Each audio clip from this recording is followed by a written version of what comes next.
నమస్కారం. మాట మన వ్యక్తిత్వానికి ప్రమాణం. రాజకీయాల్లో విమర్శలు ప్రతి విమర్శలు చాలా సర్వసాధారణం.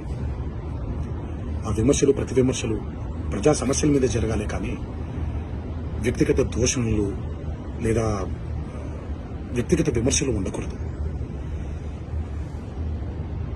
నిన్న అసెంబ్లీలో జరిగినటువంటి ఒక సంఘటన నా మనసును కలిచివేసింది.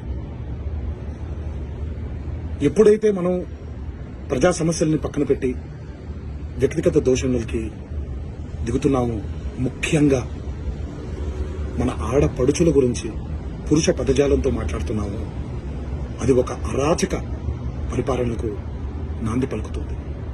అది తప్పు. స్త్రీ జాతిని గౌరవించడం అనేది, ఆడవాళ్ళని ఆడపడుచుల్ని గౌరవించడం అనేది మన సంస్కృతి.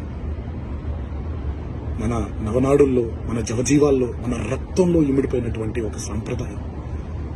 మన సాంప్రదాయాల్ని రాబోయే తరానికి జాగ్రత్తగా భద్రంగా అప్పచెప్పాలి, కానీ మన సంస్కృతిని కలిచివేసి కాల్చేసి రాబోయే తరానికి ఒక బంగారు బాట వేస్తున్నాం అనుకుంటుంటే అది మన తప్పు. అది మనం చేసే చాలా పెద్ద తప్పు.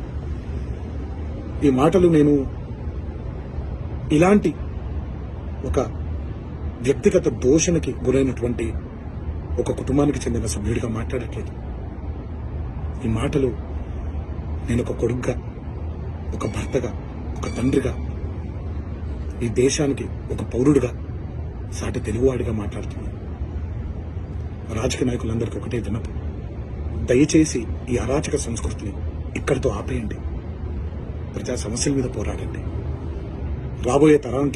రాబోయే తరానికి బంగారు బాట వేసేలాగా మన నడవడిక ఉండేలాగా జాగ్రత్త పడండి. ఇది నా విన్నపం మాత్రమే.